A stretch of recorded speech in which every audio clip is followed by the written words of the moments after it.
안녕하세요. 교육진담 입시 무엇이든 물어보세요입니다. 오늘 고3 특별방송을 위해서 저희가 꽉 차 있습니다. 예. 오랜만에 위너스의 손준호 대표님 나오셨습니다. 안녕하세요. 예, 안녕하세요. 반갑습니다. 예, 예. 자, 피터쌤 나오셨습니다. 안녕하세요. 예. 세바쌤도 나오셨습니다. 예, 반갑습니다. 예. 훈쌤 나오셨어요. 저는 그냥 앉아있는 거예요. 훈쌤이 독서방송 녹음하고 가려는 거예요. 오늘 스튜디오 꽉 찼다고. 나 이거 감기인데 나는 어떡하냐 이러면서 제가 제 옆에 지금 꽉 붙잡아 두고 있습니다. 자, 오늘은 고3 특별편입니다. 아무래도 이제 고3 학생들 수능도 거의 이제 한 달 정도 남았죠. 그리고 그 학생들이 앞으로 이제 그 논술, 그 다음에 정시 이후에 또 치러지는 다양한 형태의 전형들, 이런 것들을 중심으로 해서 다양하게 한번 이야기해보는 그런 시간을 갖도록 할게요. 일단은 우리 제가 자꾸 웃는 게, 지난번 방송에서 저희가 연세대학교를 방송할 때, 저희 손준영 위너스 대표님께서 뭐라고 말씀하셨냐면은, 반드시 연대 미달된다, 자연계. 경쟁률 떨어진다. 네, 경쟁률이 한참 동안 떨어질 것이고, 한참 동안 떨어지기 때문에 올해 기회다. 연세대의 의도대로 되지 않을 것이다. 이렇게 말씀하셨는데, 어떻게 됐죠? 손 대표님? 역시 뭐 예상 적중했습니다. 예. 30대 1을 넘은 게 없죠? 네, 자연계는 거의 없죠? 자연계 쪽에서는 거의 찾아보기 힘듭니다. 거의 뭐 가장 높은 건 제가 볼 때 논술 경쟁률이 뭐 27대 1 정도 수준이라고 보시면 되고요. 30대 1 넘는 게 거의 찾아보기가 힘들었어요.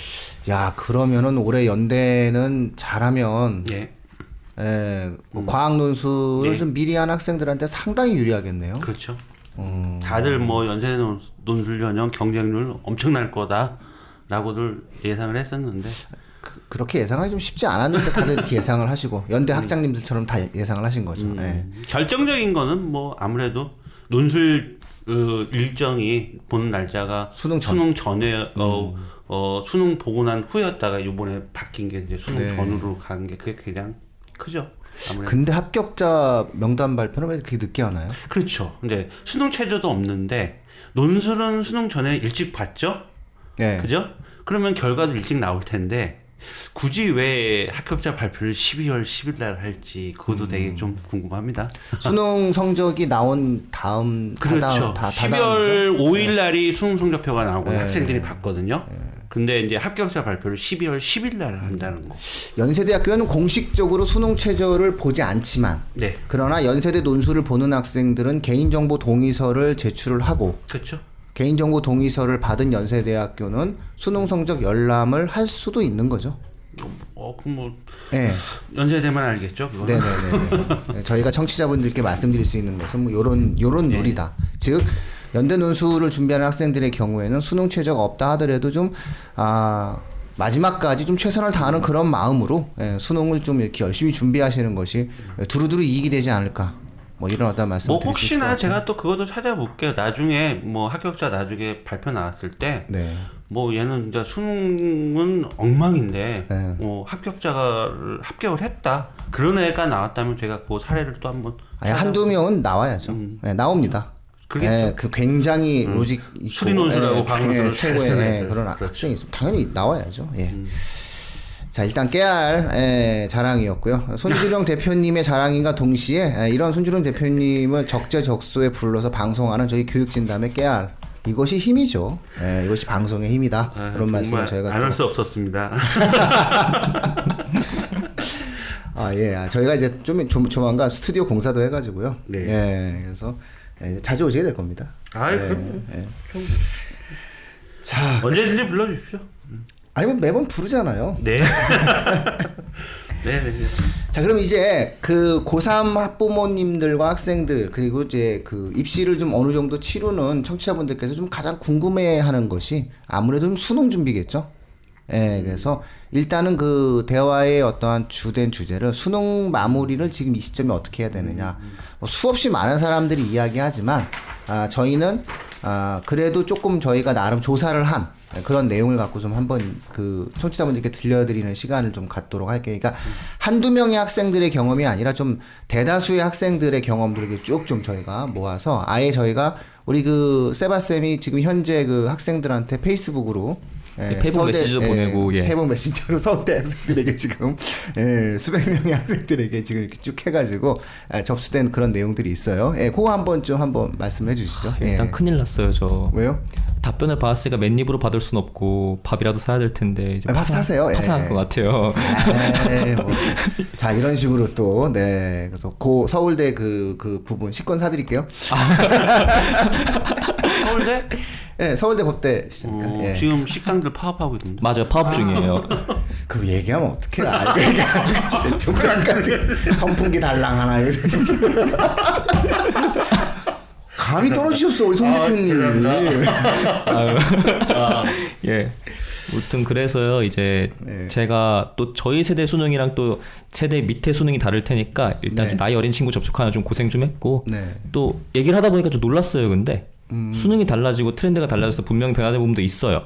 하지만 뭔가 약간 대원칙 같은 거는 우리 때나 걔네 때나 비슷한 게 유지가 되고 있는 게 있구나. 모든 시험은 똑같아요. 객관식 시험은 그런 게 있죠. 그래서 지금 놀란 부분이 있어요. 그래서 우선 먼저 대전제부터 말씀드리자면 사실은 디테일한 정보들은요 인터넷 검색하면 다 비슷한 말들 다 해요.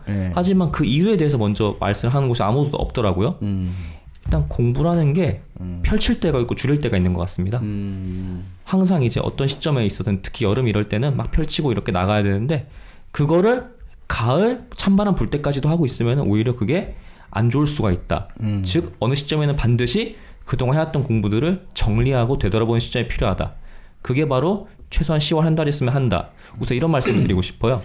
뭐 방법은 학생들이 준비한 거에 따라 다 다를 거예요. 어떤 학생은 오답 노트를 좋아하고 뭐 어떤 학생은 그냥 모의고사 시험지 자기가 그동안 풀었던 거 다 모아서 그냥 가지고 있기도 하고 걔들은 솔직히 시험지에 틀린 게 별로 없었으니까 그 짓을 할 수 있겠죠. 네. 또 어떤 학생들은 따로 필기 노트를 만들기도 하고 공통점은요. 뭔가 그동안 걸 일단 모으는 작업이 있었다는 거예요. 모아서 그거를 보면서 일단 기본 개념들을 쓱 훑어봐요. 그 다음에 또 기본 개념을 훑어보면은 자기가 틀린 부분에 이런 게 뭐 쉬운 걸 틀렸으면 실수를 커버하는 부분을 갈 수 있을 거고 하지만 어려운 걸 틀렸을 때는 짚어봐야죠. 왜 틀렸는지. 그래서 고난도 문제를 풀 때는 어느 한 부분만 보지 말고 항상 하는 얘기죠. 어떤 일종의 원리 같은 걸 잘 살펴봐라. 이 수능 시험이 아무리 뭐 기교 위주로 나오니 어쩌니 해도 결국 측정하고자 하는 목표랑 그런 결과가 있기 때문에 기본 원리 자체를 벗어날 수는 없다고 봐요. 그래서 거기에 대해서 보다 보면은 보일 것이다. 그렇기 때문에 특히 또 그런 어려운 문제가 나오는 게 매년 똑같이 나오지 않고 오히려 이런 것들은 지난 해녀에 어떤 게 강조됐으면 다음 해에는 그때 다루지 않았던 다른 인접 영역을 보는 것도 나쁘지 않다. 가령 작년에 뭐 확률통계에서 어떤 어려운 문제가 나왔어요. 그럼 올해 확률통계에서 딱 그 부분이 아니라 작년에 이것도 어렵긴 한데 작년에 혹시 비껴나갔네? 그럼 이번엔 여기 한번 주목을 해볼까? 그런 부분들. 그리고 가장 중요한 게 특히 상위고 학생들 같은 경우에는 많이 뭐 풀다 보면은 문제 자체에 익숙해져가지고 맞춰놓은 다음에 자기가 아는 걸로 착각을 하는 경우가 많이 있어요. 근데 그러시면 안 되고 꺼진 불도 다시 봐라. 내가 진짜 이거를 알고 풀었는가 아니면은 그저 문제 푸는 감각이 너무 월등해져가지고 원래 틀렸을 수도 있는 문제인데 어물쩍 넘어간 것인가. 그리고 사실 이런 것들이 일반론이고요. 사실은 사례를 보면서 당황했던 게 학생들의 머릿수만큼 너무나 공부 방법이 다양했어요. 그 한 번씩 소개 좀 부탁드릴게요. 네. 가령 이제 어떤 친구 같은 경우에는 쭉 읽어줘 보세요 한번 대놓고. 그건 또 단톡방에 있어서 한참 올려야 되거든요. 제가 머릿속에 기억을 했어요. 네네. 가령 어떤 친구 같은 경우에는 수학이 약점이었대요 자기가. 국어, 영어, 뭐 윤리와 사회 이런 거 정말 자신 있는데 수학만 항상. 또 자기가 이상하게 특히 계산 실수 그렇게 하더래요. 그래가지고 1년 동안 거의 수학에 한 60% 정도 투자했다고 하더라고요. 다른 과목은 거의 제껴두다시피 하고 막판에도 그렇게 쭉. 근데 그건 되게 극단적인 케이스잖아요. 하지만 여기도 공통점이 있어요. 아까 말했던 사례랑 이 사례랑 얼핏 보면 너무 이질적으로 보이지만요. 제가 보면서 가장 느꼈던 건요. 제 이제 후배들이나 동기나 선배들 이런 사람들은 자기가 이 시점에 어디가 약한지를 너무 잘 알고 있었어요. 일종의 메타인지를 알 수 있겠죠. 자기가 무엇을 알고 무엇을 모르는지 아니까 대책이 나올 수가 있죠. 내가 이게 약하니까 난 여기에 시간을 더 투자해야겠구나. 그래서 어떤 공부 전략들이 그렇게 짜여지는 걸 볼 수가 있었고요. 이거는 일단 공부법에 대한 이제 내용이고 더 중요한 게 대부분의 학생들과 얘기했을 때 공통점이 그 시기에 모의고사 같은 거 많이 푸는데 목적 자체가 약간 다르더라고요. 보통 흔히 저희가 모여서 생각하면은 문제를 풀고 지식을 늘리고 틀린 문제를 복습하고 이런 것도 생각하잖아요. 물론 그것도 중요해요. 하지만 막판에 왔으면은 사실 그것보다도 중요한 게 일종의 동기화. 저 수능 시험이랑 나라는 존재가 물화일체가 돼야 돼요. 말하자면은 시간표에 쓰여진 것과 내 그전 한 달간의 삶이 일치가 돼야 된다는 거죠. 수능 시험 아침에 치는데 아침까지 꾸벅꾸벅 졸다가 낮에 활성화되고 그럼 곤란하잖아요. 그러니까 적어도 그 전에 어떤 삶을 살았든 그 전에 하긴 내가 밤에 공부가 잘 돼가지고 새벽 1시부터 4시까지 공부하다가 뭐 이제 아침에 학교에서 졸았다 이런 사람이라 하더라도 적어도 이 한 달만큼은 생활 습관을 약간 고쳐가지고 수능 시간표대로 아침 일찍 일어나서 가장 좋은 거 1교시 국어 공부를 하는 거예요. 그리고 잠깐 쉬었다가 2교시 수학 공부를 들어가는 거죠. 물론 이렇게 매일매일 풀면 제일 좋겠지만은 학생이 기계가 아니다 보니까 풀고 나서 틀린 거 정리할 시간 필요하잖아요. 그래서 보통 격일로 많이 했더라고요. 저희들 얘기를 해보니까 격일로. 물론 괴물 같은 친구들은 매일매일 한 친구들도 있어요. 그런데 그런 경우 너무 이례적인 케이스니까 격일로 모의고사 계속 풀면서 생활 패턴을 수능에 맞춰나가고 그렇기 때문에 가장 인상 깊었던 구절이 있었어요. 어떤 후배가 표현이 한 게 되게 좀 가슴에 와닿았는데 마치 그 한 달을 자기에게 있어서 특별한 어느 날이 아니라 물론 특별한 날이 맞지만 그저 여느 다른 날과 다를 바가 없었던 하루로 만들고 싶어 했다. 그저 지나갈 수 있게. 아, 그건 뭐 거의 저기 수준인데. 영화 수준인데요, 이건. 그렇죠? 예.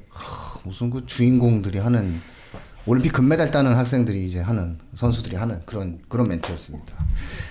그래가지고 그러니까 그런 사람들과의 공통점도 겹쳐 보이고 아 얘들 다 수능 칠 때 되게 멋있는 친구들이었구나 이러면서 좀 감탄하고 우리 들은 적이 구체적으로 있어요. 또 몇 개 또 사례가 더 있으시면 사례 위주로 좀 한번 말씀을 좀 해주세요. 가령 또 어떤 학생 같은 경우에는 건강이 항상 이슈였어요. 예. 건강. 그래서 그 학생은 고2 때까지 이제 약간 빌빌거렸는데 이래서는 답이 없잖아요.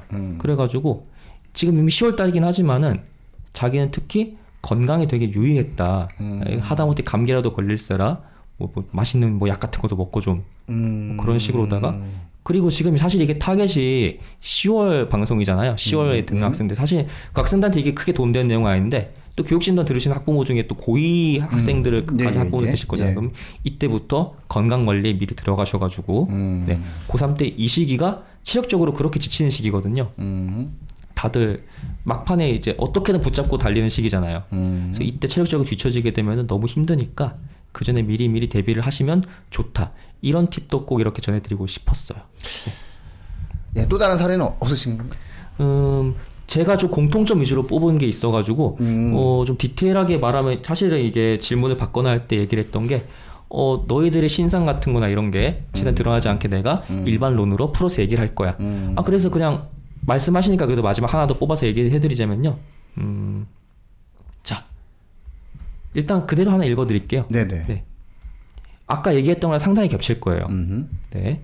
일단 첫 번째 뭐 신체리듬 맞추는 내용에 대해서 답변해 주셨고요. 두 번째 시간 맞춰 풀고 40시간에 틀린 문제 오답 노트 정리.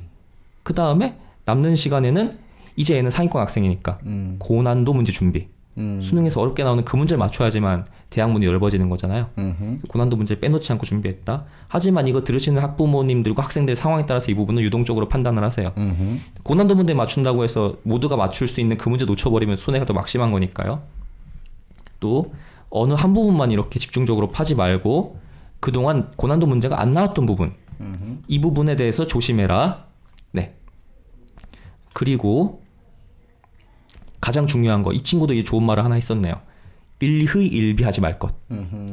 매일 혹은 격일로 모의고사를 치잖아요. 어떤 날은 잘 나올 수 있어요. 그런데 피로가 누적되고 하다 보면 어떤 날은 망할 수가 있거든요. 그런데 그렇다고 해서 멘탈까지 같이 성적 따라 흔들리면 안 돼요. 나는 항상 수능 날에 내가 최선의 뭔가를 할 수 있다. 그래서 결국에는 가장 중요한 게 멘탈 싸움이었다고 생각해요. 저도 제 개인적인 경험 비춰봤을 때 그렇고 스스로를 뭐라 그래야지 시험장에서 어떤 상황이 닥치더라도 믿을 수 있어야 돼요. 그래야지만 돌발 상황에서 자기 잠재력이 나오는 것 같습니다. 하다못해 저도 한때 잘 미끄러져가지고서는 수학이 막 3등급 이렇게 더 낮게 나온 적이 있거든요. 그래서 그때 큰일 났다 이러고서는 공부를 놓거나 뭐 긴장했으면은 더 안 좋은 일이 있었을 것 같아요. 하지만 다음번엔 잘 볼 수 있을 거야. 뭐 이런 약간 긍정적이고 낙천적인 태도를 가지신 분들이 실제 결과도 통계적으로 봤을 때도 좋았던 것 같아요. 네. 그래가지고서는 뭐 또 겸손하게 이제 많은 학생들이 뭐 남들도 다 알고 있는 팁일 텐데 이렇게 말해준다. 그런 식으로 이제 얘기를 많이 마무리했네요. 네네네네. 알겠습니다. 전체적으로 가장 요 시기에 3학년 학생들에게 실질적으로 가장 중요하다라고 얘기하는 것은 공통적으로 좀 이야기하다 보면은 자기 자신에 대한 철저한 이해가 있는 거네요. 예, 자신을 이해하지 못하면 안 돼. 이거는 상위권 학생이나 중위권 학생이나 하위권 학생이나 자신을 이해해야 돼요. 그러니까는 수학이 자꾸 7등급이 나오는데 자꾸 수학을 풀고 있으면 안 돼요. 지금 이 시점에서는 그냥 놔야 돼요. 그쵸? 예, 정리를 해야 되는 건데. 그러니까 이런 것들에 대한 것들도 일종의 자신을 이해하는 거예요. 자신을 이해하는 거예요. 자기 자신을 이해하고 자신을 좀 알아가는 과정이다. 이렇게 우리가 표현할 수가 있겠죠. 그러니까 그런 과정에서 우리가 자신을 이해하는 것은 그 어떠한 것들보다 중요하다. 이렇게 말할 수 있겠네. 그러니까 어떤 학생은 내가 지금 수학에 고점이 안 나오니까 내가 수학에 고점을 하겠다. 이것도 자신을 이해하는 거죠. 또 어떤 학생은 내가 일정한 레벨에서 어떤 특정 교과 과목에 대해서 좀 부족함이 있으니까 그 과목을 메우겠다. 아니면 나는 아직까지도 펼치겠다. 좁히겠다. 이런 어떤 공부에 관련된 다양한 형태의 스킬은 결국은 자신을 이해하는 데서부터 나온다라는 겁니다. 그래서 자신을 이해해가는 과정. 그게 그 어떠한 것들보다도 중요한 부분이다라고 하는 것들을 이제 청취자분들께 공통적으로 말씀드릴 수 있을 것 같아요. 그래서 수능에 있어서의 고등학교 3학년 학생들에게 이제 우리가 할 수 있는 유일한 말은 너 자신은 너가 제일 잘 알고 있다.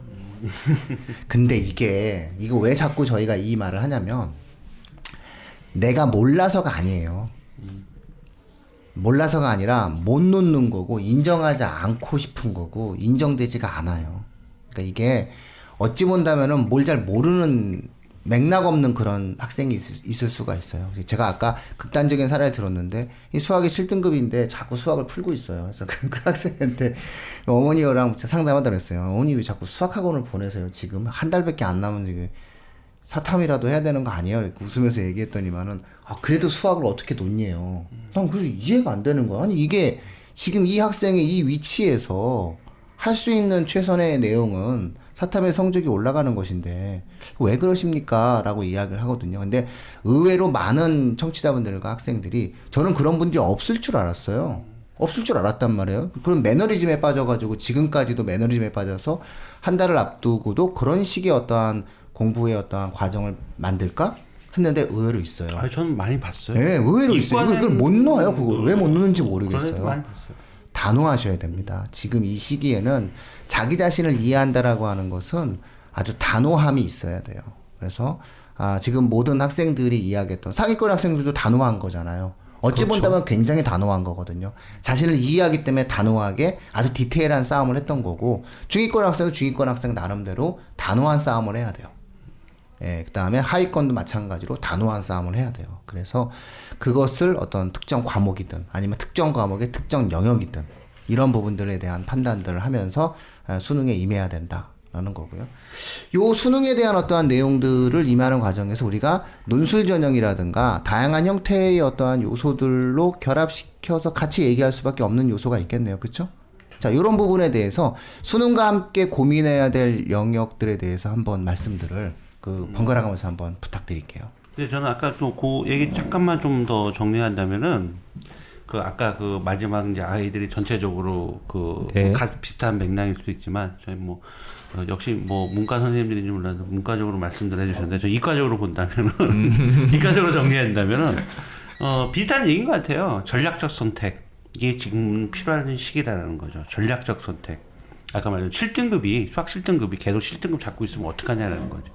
그러니까 전략적 선택이라는 거는 수시에서 우리가 수시 지원을 했을 때 수능 최저가 존재하지 않습니까? 네. 그러면 그 수능 최저를 맞추는 즉 저희 이과 논술 전형 같은 경우 논술에 응시한 아이들 70%가 논술을 못 써서 떨어지는 게 아니고요. 수능 최저를 못 맞춰서 떨어지는 거거든요.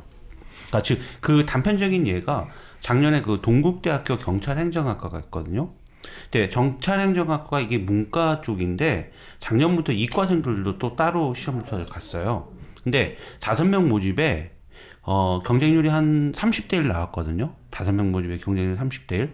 그런데 5명 정원을 모집했는데 경쟁률이 30대 1 나왔는데 나중에 실제 경쟁률이라는 게 있어요. 실제 경쟁률이라는 게 수능 최저를 맞췄을 때, 그러니까 약 150명 정도죠. 네, 150명 정도의 아이들 중에 실제 동국대학교 수능 최저학력 기준이 2개 합사거든요. 네. 2개 합사를 맞춘 애들이요. 이 150명 중에 몇 명이 나왔을 것 같아요? 4명밖에 없어요. 실제 경쟁률이 0.8대 1이 나온 거예요. 아, 썼으면 붙었구나. 네. 그러니까 놀라운 거, 그러니까 제가 이거는 그 동국대학교 입학처 그 입시 그 결과에 나와 있는 거 내용이에요. 네? 그죠? 사실상 정시가 돼버려요. 정시가. 그렇죠. 그러니까 결국 그 150명 중에 5명 뽑는 데 150명 지원했는데 이 중에 146명의 아이들이 2개 합사를 못 맞힌 거잖아요. 그죠? 결국 그래서 아까 제가 말씀드린 건 전략적 과목 선택이라는 건 그러니까 다 그럴 필요는 없는데 아까 뭐 말씀드린 대로 아이들마다 유형에 따라 좀 다르지만 전략적 과목 선택 정말 내가 수능 체제를 맞출 수 있는 과목을 좀 더 집중적으로 해야 되나. 아까 말씀드린 수학을 7등인데 계속 붙잡고 있으면 어떡하냐. 그게 그런 말. 그래서 전략적 과목 선택에서 내가 수능 체제를 맞출 수 있는 과목을 지금부터 파는 부분인 거고 또 그렇지 않은 학생 같은 경우는 취약적 영역을 보완하는 부분이거든요. 그러니까 안 되는 부분들을 조금 더 디테일하게 보완할 수 있는 그런 방법을 찾는 게 맞는 것 같고요. 그 다음에 이제 마지막으로 아까 이제 말씀해주신 이제 논술 대비에 대한 부분, 그 다음에 뭐 면접이라든지 여러 가지들이 있는 대학별 고사에 대한 부분도 있는데 사실은 지금 뭐 논술 수능 전후로 지금 치러지는 대학들이 구분되어 있기 때문에 그런 부분들 지금은 이제 논술 수능 전에 보는 대학들은 이제 다 지금 대학별로 구분이 되어 있을 거예요. 연세대 논술반, 뭐 홍대 논술반, 성신여대 논술반 이렇게 하기 때문에 그 시간에 이제 그 부분도 이제 투자를 했는데 또 간혹 내가 매년 보면 그 논술 전형에 다 올인을 하시는 분들이 계세요. 수능을 그냥 거의 포기했다시피 하고 그냥 연세대 같은 경우 올해 저기가 없잖아요. 체제가 없잖아요. 그래서 어저께 그 군대 전역해갖고 온 학생이 상담이 왔어요. 어머님이랑 군대를 제대하고요. 왔는데 갓제대하고 갓제대하고 왔는데 요즘 군대가 좋아서 그런지 몰랐는데요. 붙을지도 몰라요. 저는 가능성이 있다고. 왜 가능성이 있냐면 군대에서 공부했거든. 그렇죠. 요즘 군대 말년이니까 네. 너 어찌 논술을 최저인데 너 어떻게 했으니까 말년 몇 개월 때부터 계속 연세대 논술 기출문제만 풀었다는 거예요. 그래서 의외로 예비역 이 학생이 될 수도 있다는 생각이 그럼요. 듭니다. 세상에 모든 가능성은 다 있어요. 이런 분들은 만들어지지 않아서 그렇지. 그러니까 뭐 수능을 신청 안 했고 못했기 때문에 일단 그걸 볼 수 있는 이렇게 연세대 논술을 몰빵하는 건 맞죠. 그런데 일반 뭐 재학생들이라든지 또 수능까지 정시까지도 염려해야 되는 부분들은 너무 또 이쪽에 또 몰빵을 하다 보면 나중에 제가 아까 말씀드린 수능 체제를 못 맞출 수도 있어요. 그래서 저는 이렇습니다. 저는 한 80% 이상은 수능 준비에 다 전념해야 되는 거고 나머지 20% 정도 시간 나올 지금 하고 있는 논술 준비를 하는 게 가장 효과적이지 않겠냐는 부분인 거죠. 그 수능 최저라든가 좋은 말씀 많이 해주셨어요. 그러니까 어차피 지금 수능이라는 게 정시만 생각을 할 수는 없다는 거죠. 그렇죠. 예, 논술 전형이라든가 혹은 교과 전형이라든가 이런 것 속에서 어떤 최저까지 생각이 있으니 전략을 짤 때에는 거기에 맞추는 전략이 되어야 된다. 고려대 일반 전형도 4개 영역 합식이잖아요. 그러니까요. 예, 그러니까 그런 것들에 대한 전략 포인트를 잘 선정하는 것이 현재의 어떤 수능 대비가 되는 거고 그렇죠. 이때 필요함이 단호함이다. 예, 이런 어떤 말씀을 드릴 수 있을 것 같아요. 지금 애들은 어떻게 준비하고 있어요, 훈쌤? 네, 갑자기 왜 저한테? 갑자기 그 녀석이 궁금해졌어. 아니요, 그냥 열심히 하고 있어요. 걔요? 응. 왜 맨날 왜 가서 괴롭히는 거예요? 응? 아니 저를 괴롭히는 게 아니고 그냥 저한테 오는 건 쉬러 오는 거죠. 예. 왜? 공부를 하다가 이제 책도 좀 볼 때가 있고 그러니까 이제 제 옆에 와서 책 보다가 그냥 가요. 애를 3년간 기른 거죠, 그게. 그냥 책 보다 갑니다. 아, 그래요? 자, 피터쌤은 이제 또 추가적으로 또 한번 또 말씀 부탁드립니다. 예, 뭐 보완해서 얘기를 하면요, 이제 전형이 여러 가지가 됐기 때문에 그에 대한 비중을 학생 사회에 따라서 그에 대한 비중을 적절하게 분배하는 게 굉장히 중요하죠. 예를 들면은 지금 뭐 학생부 교과, 학생부 종합, 논술 그리고 정시까지 크게 4개의 전형을 볼 수 있는데 지금 가장 많은 수학생들이 지금 수능에 가장 많은 비중을 두고 있을 거예요, 당연히.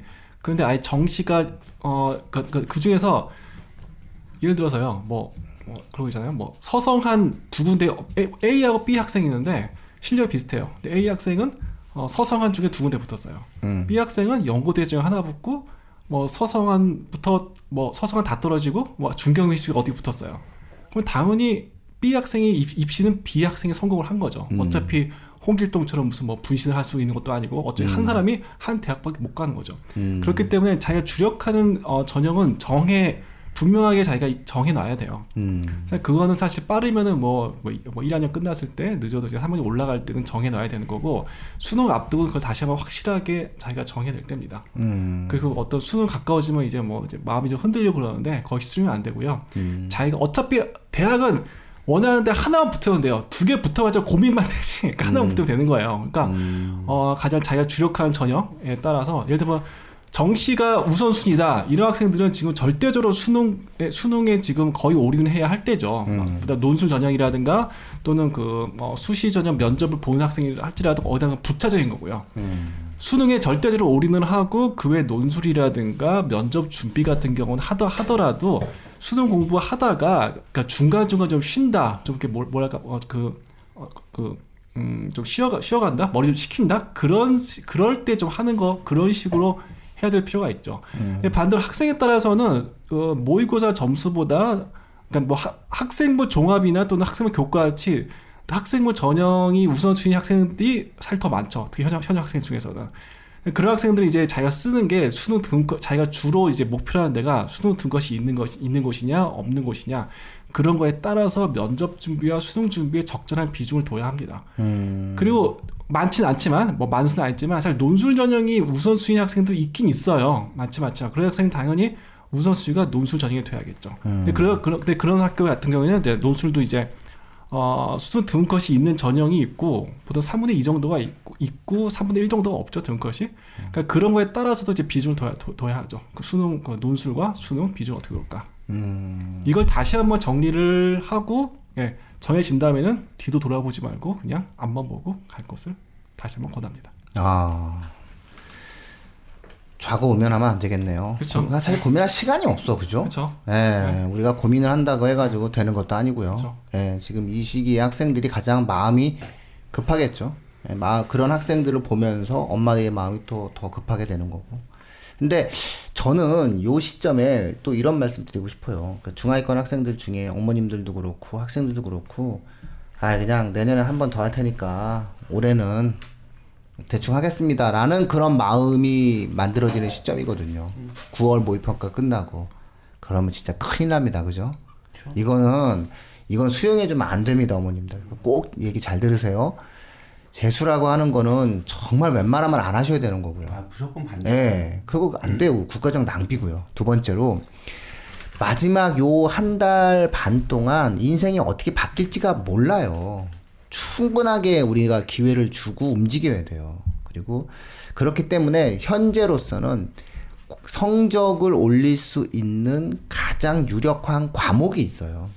국영수 4 혹은 국영수 과 중에 내가 다른 건 몰라도 지금 요 시기 막판에 노력을 하면 어느 정도로 성적의 상승 폭이 가장 올라가는 게 있어요. 그러니까 저는 이제 항상 이것을 이제 민감도를 우리가 따져봐야 된다라고 얘기를 해요. 그러니까 지금은 시간을 굉장히 효율적으로 써야 돼요. 그러니까 시간을 효율적으로 쓴다라고 하는 것은 내가 가장 성적을 그나마 많이 올릴 수 있는 과목에 투자하는 게 맞는 거예요. 나한테 중요한 과목은 내가 성적을 많이 올릴 수 있는 과목이에요. 그 과목에 투자하는 것이 훨씬 더 효율적이고 그것이 전체적인 논술 전형의 수능 최저라든가 이런 것과 맞춰보는 과정이 좀 있어야 되는 거고요. 정시도 모르는 일이에요. 특정 교과 과목을 잘하면 인생이 어떻게 바뀔지 몰라요. 전형이라는 건 무서운 거에서 그러니까 작년에 학생인데 작년에 이제 이 학생이 재작년 겨울인가죠? 겨울에 이제 찾아왔어요. 겨울에 찾아와서 고3인데 재수를 하겠다. 내가 한번 잘 안 돼서 그러니까 성적표를 갖고 왔어요. 그래서 외고 학생이었는데 성적표를 갖고 왔어요. 서울에 있는 외고 학생이었어요. 근데 외고까지 얘기할 수 있겠죠. 이화외고였어요. 그래서 이렇게 성적을 이렇게 났는데 성적을 잘 못 받고 자기가 원하는 대학에 못 들어갔더라고요. 그래서 상담하면서 이제 웃으면서 좀 얘기하다 야 수시 준비랑 뭐 수능 준비 이렇게 하기에는 야 좀 무리가 좀 있다. 내년에 학종이 좀 어려울 것 같으니까 뭐 논술을 쓰든 아니면 수능을 잘 봐야 될 것 같다 했더니 자기가 이렇게 수능은 자신이 있다. 뭐 공부를 좀 하지 않냐 뭐 이러면서 이제 막 얘기를 해서 야 그럼 네가 만약에 정말 잘하면 내가 정시 배치 상담을 무료로 해줄게 그랬어요. 근데 얘가 8개월인가 9개월 후에 정말 왔어요. 그때 상담도 그냥 제가 이렇게 진행해줬는데 그래서 정시 배치 상담 하러 왔는데 작년도 수능 기준으로 얘가 국어가 1등급이고 수학이 1등급인데 영어가 4등급인가? 그렇게 되기도 하더라고요. 자, 이 학생이 정말로 가고 싶었던 대학의 전형은 중앙대학교였어요. 근데 이게 운이 좋은 게 뭐냐. 작년에 중앙대가 등급간 격차에 있어서 수학과 국어가 40%였어요. 그죠. 그러니까 국어와 수학을 잘 보면 되게 유리한 전형이었어요. 근데 이게 웃긴 게 뭐냐면 진학사, 이투수 어디나 불합격으로 떴어요. 최종 불합격으로 뜨는 거는 원래 못 넣어요. 그러니까 모든 입시 사이트에서 중대를 넣으면 불합격한다고 나왔어요. 제가 웃으면서 그랬죠. 너 추합으로 해도 반드시 붙을 거야. 올해 네 성적으로 국어 1등급 받고 그 수학 1등급 받고 없어. 별로 없어. 한번 넣어봐. 이렇게 얘기했어요. 그래서 그 학생이 실질적으로 고민 끝에 넣었어요. 넣고 제가 예상했던 대로 추합으로. 네, 그때 근데 상당히 이른 추합이었죠. 이른 추합이었으니까 신입생 수련회에 갈 수 있을 만한 추합이었으니까 그래서 추합을 합격을 했어요. 그래서 그 학생이 합격을 해가지고 뭐 놀러 온다고 막 앞구르기 하고 학원에 들어와서 알바한다고 하더니만 알바는 안 하고 있어요. 알바는 안 하고 있고 막 그랬는데 그래서 어쨌든 그런 친구도 있단 말이죠. 근데 그 친구가 실질적으로 마지막까지 어쨌든 자신의 일을 한 거예요. 또 어떤 학생은 농어촌 특례였는데 사탐만 3등급을 받으면 네 인생이 달라질 수 있다고 얘기했어요. 얘가 정말 마지막까지 죽을 힘을 다해 사탐을 3등급을 받은 거예요, 실제로. 그래서 이 아이가 농어촌 특례로 에리카 한양대를 갔잖아요, 경제. 그러니까 이렇게 인생은 마지막까지 포기를 안 해야 되는 거예요. 그러니까 재수는 자신이 할 수 있는 모든 것들을 다 던진 상태에서 이루어져야 되는 것이지 지금 이 시점에 남은 한 달을 최선을 다하지 않는 학생이 수능이 끝난 이후에 1년 동안 최선을 다한다는 보장은 어디에도 없습니다.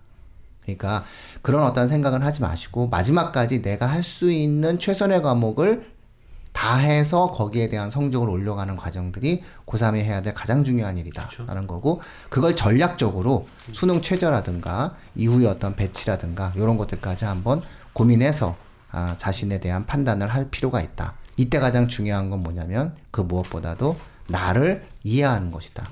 현재의 나를 받아들이는 것이다. 이렇게 저희가 정리해 드릴 수 있을 것 같아요. 자, 저기 우리 피터쌤. 예. 수능 이후 일정이 어떻게 되죠? 수능 이후 일정이 이제 수능 이제 바로 이제 끝나면서 논술하고 학생부 전형 면접이 펼쳐지죠. 날짜별로 이렇게 한번 보면요. 정확하게 얘기를 해야 되니까 이거 좀 보면서 말씀을 드리겠습니다. 예. 일단은 일단은 지금 수능이 11월 14일 목요일에 있죠. 물론 그 전에 9월 29일부터 논술 그리고 10월 9일부터 일부 대학 면접이 있고요. 근데 몇 학기 안 되죠. 수능 끝나면서 바로 11월 16일 주말부터 이제 논술과 면접 전형이 이제 쭉 시작이 돼요. 그러다가 이제 최종적으로 수시 전형이 며칠 날 끝나죠? 수능 12월 며칠이죠? 저희 끝나는 게? 학교자별 12월 10일입니다. 네. 네. 최종적으로 12월 10일인가요? 네네. 12월 10일 날 끝나고 이제 끝나면서 이제 곧바로 이제 정시 원서 접수와 정시 가군, 나군, 다군 1월까지 있고 그리고 추합은 2월까지 있고 이렇게 되죠.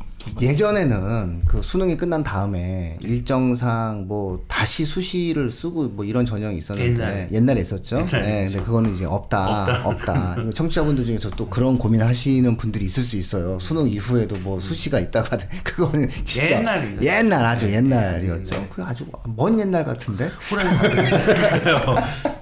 초창기라는 게 생겼을 때 초창기 있었어요. 예, 수능 예. 끝난 다음에 원서 또 원서 쓰는 거 있었어요. 그때 뭐 그래가지고 6개가 아니라 뭐 무작위였으니까. 무작위였으니까. 근데 지금 그런 거 없으니까 청취자분들 그런 생각 또 하시면 안 돼요. 수능 이후에는 없습니다. 그래서 그런 말씀 드리고, 그러니까 내가 기 원서를 낸 학교에 대한 일정만 있다. 이렇게 좀 생각을 하시고요. 논술 전형 같은 게 보통 11월 16일 날 대부분 많이 시작되네요. 그죠? 카톨릭대, 의대, 건대, 경희대, 서강대, 그쵸? 그 다음에 서울여대, 숙명여대, 숭실대, 울산대, 항공대, 한양대, 한양대 에리카가 이때 시험 보네요. 그 다음에 11월 17일 날이 뭐 경희대, 덕성여대, 동국대, 단국대, 성균관대, 이런 쪽이 시험을 보네요.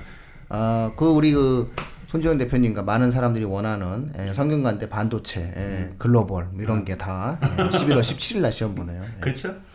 11월 18일이 월요일인데 서울 가기대 시험 보고요.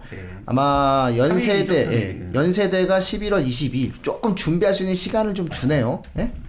어느 정도 시간을 조금 준비를 할 수 있고, 그 다음에 11월 23일이 뭐 경북대, 부산대, 뭐 중앙대 자연의 어떠한 공대, 간호대 이런 게 있고요.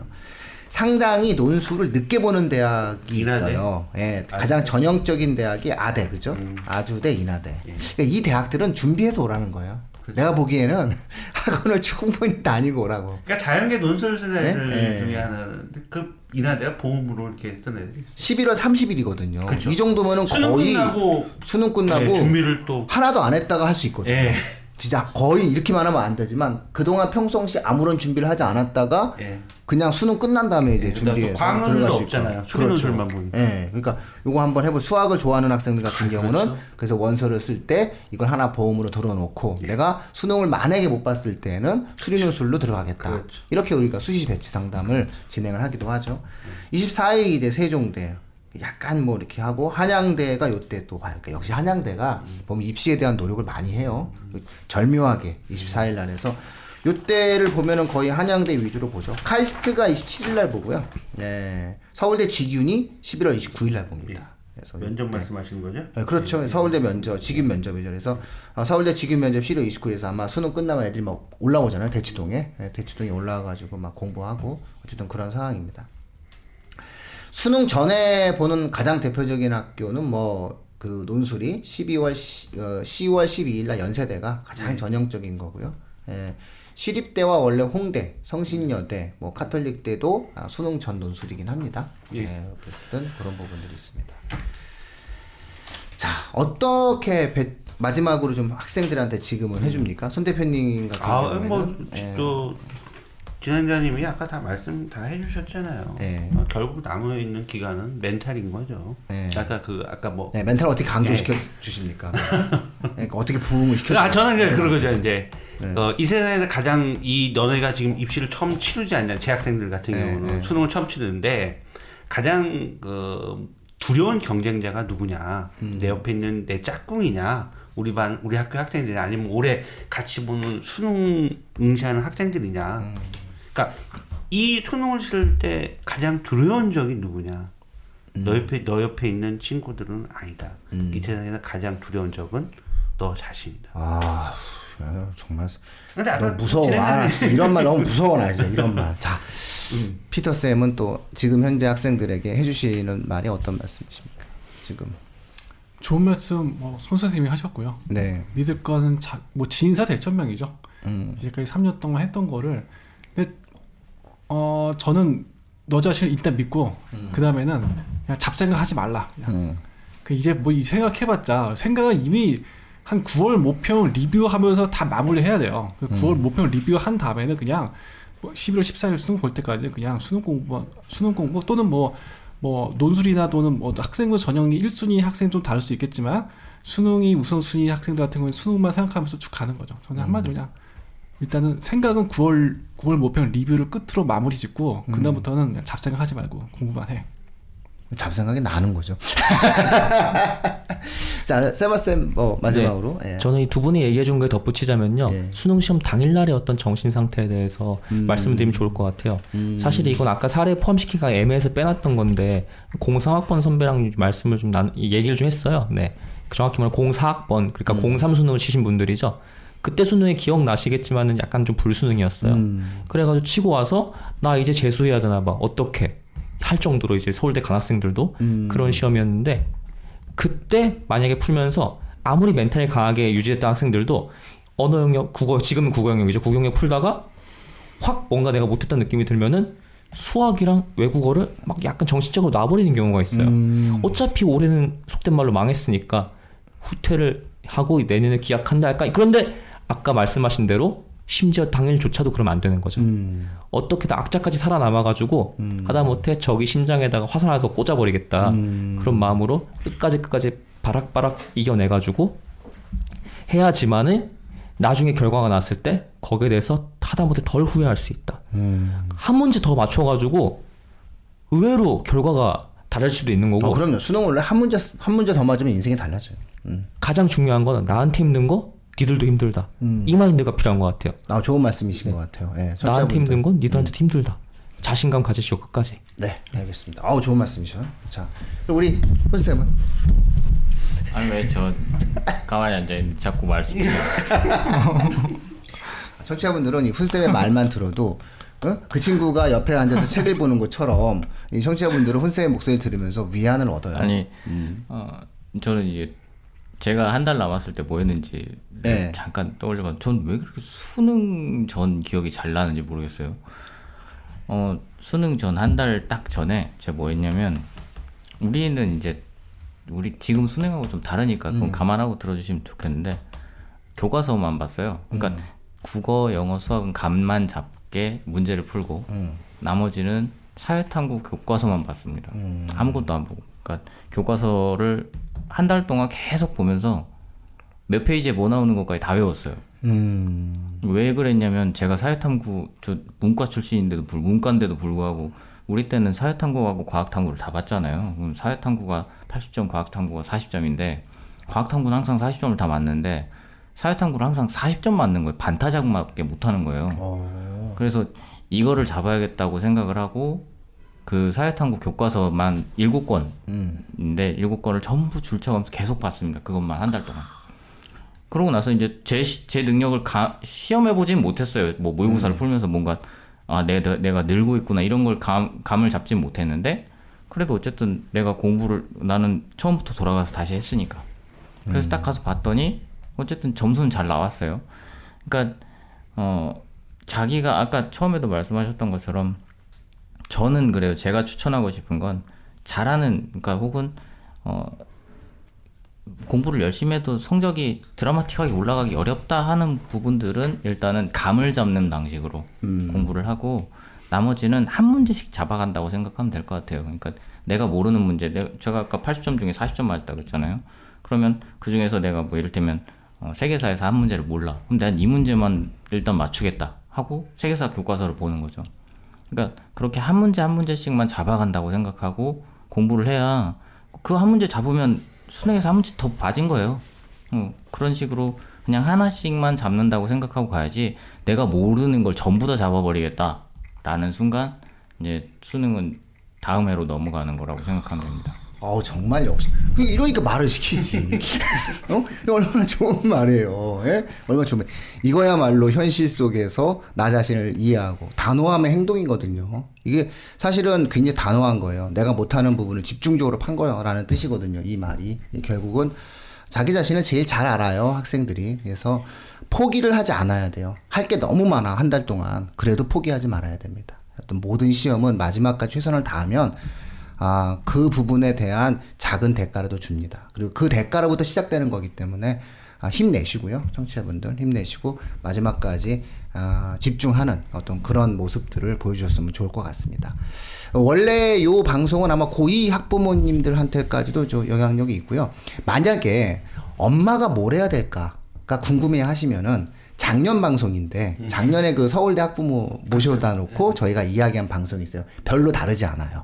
밥은 뭐 해줘야 되고 뭐 이런 거 있어요. 그러니까는 이거 방송 있으니까 뒤로 막 돌리셔가지고 보면은 서울대 학부모와의 대화 있어요. 그래서 그 대화 한번 들어보시고요. 작년에 저희가 그 서울대 합격생들 붙잡아 놓고 월별로 한 적이 있었거든요. 근데 이제 그 방송도 한번 9월 방송편 정도를 한번 확인을 해보신다면 옛날 방송이 좀 똑같거든요. 저희가 올해 이걸 다시 기획하지 않은 게 내용이 다르지 않아서 얘기를 안 했던 거거든요. 근데 요거 다시 한번 좀 방송을 들으신다면은 충분히 좋은 조언을 얻지 않을까라는 생각을 합니다. 저희가 오늘은 더 준비한 내용이 요 정도고요. 10월 2일 날 혹시 일산 지역에 있으신 분들은 그 위너스 우리 손진영 대표님이 이렇게 초청을 하셔가지고 저희 교육진담이 설명회 하러 갑니다. 그래서 그래서 좋은 기회 주셔가지고 너무 댓글들 어머님들이 그 댓글 달아주셨는데 네네. 대표님 오신다고 막 지금 그런 건 아닐 거예요. 여기 읽어드릴게요. 읽지 마요. 읽지 마. 그런 거 되게 힘들어해요, 저. 그러니까. 성격 아시면서 왜 그래, 진짜. 너무 좋아하시는 거예요. 그래서, 거기 청취자. 큰일 났네, 이거. 그래서 오늘 머리가 잘못 깎아가지고. 그러니까 대표님이 10월 2일 날 일산에 와서 그 설명회 하시거든요. 그래서 11시죠? 네, 11시에 뵙도록 하겠습니다. 그래서 교육진담 청취자분들 이렇게 교육진담이라고 이렇게 하시고 그러면은, 저희가. 책, 그 위너스 쪽에서 책 준비하셨죠? 다 준비했습니다. 교육진담 책 준비했어요. 교육진담 전 100권? 아니요. 거기도 출연했고요. 교육진담에서 출입 말지 왜 그래? 출입 말지. 그래서 어머님들이 선택권을 그러니까 원하시는 거를 선택하셔라. 그럼 우리가 준비해서 이렇게 딱 목록 그 교육진담에 나와 있던 목록 10개를 제가 해갖고 어머님들이 이제 거기서 마음에 드시하는 조개 많던데 로마 제국 세망사? 그 책 없는데 우리 안 했는데요. 그거 하여튼 거기서 보고 한 건데. 안 했어요 우리. 지역 교육진담에. 로마 제국 세망사. 로마 제국에 대해서만 로마에 대해서는. 그거가 제일 것 같은데 여기 했었는데 나 그거 그래요? 보고 한 건데. 알겠습니다. 자 그래서 어쨌든 저희가 부프에서는 할 수 없다고 제가 얘기해서 굳이 진행을 하실 거라면은 좀 책을 주셨으면 좋겠다. 위너스 학원에서 10월 2일 날 진행합니다. 그래서 교육진담 해가지고 저희 또 이야기 좀 잘 해주시고 그래서 좋은 기회 주셔서 10월 2일 날 뵐 수 있도록 하겠습니다. 자, 청취자분들 고3 학부모님들은요 힘 많이 내시고요. 또 다른 형태의 작년 방송 찾아서 또 팁을 좀 얻으셨으면 좋겠고요. 그 어떠한 주변의 이야기보다 자신의 확신을 가지세요. 그리고 잘 될 겁니다. 힘내십시오. 모든 에너지의 긍정으로부터 시작되는 거니까요. 어머님이 긍정적인 에너지를 가지셔야 자녀분들도 긍정적인 에너지를 받습니다. 다 잘 될 겁니다. 교육진담 25시 든 물어보세요. 마치도록 하겠습니다.